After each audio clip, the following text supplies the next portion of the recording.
Hello everybody, today we're going to be looking at how to change to landscape in Canva.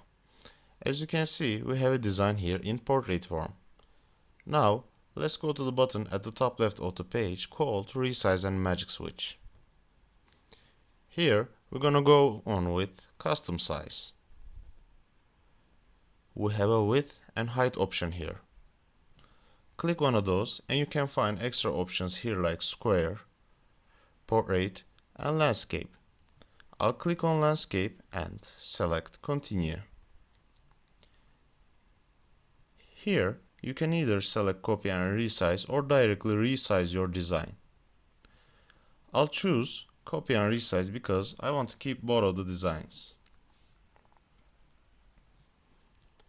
Click Open,